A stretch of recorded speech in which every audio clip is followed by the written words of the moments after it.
మమకార బీజము మ్రానయ్య మదిలోన ఆయువు దినదిన మరుగుచుండే తాపత్రయనాల తప్తమై చిత్తము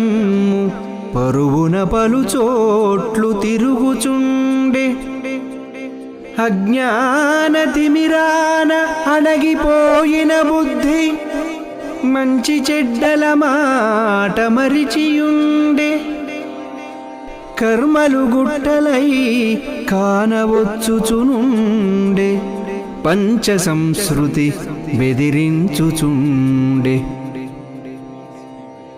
ఇంద్రియమ్ములు నరకానికి ఈడ్చుచుండే గుండె పగిలి తినయ్య కైదండ సాచి చేర్చుకొనుమయ్య నీలోన చిద్విలాస పరమ కరుణాంతరంగ శ్రీ పాండురంగ పరమ కరుణాంతరంగ శ్రీ పాండురంగ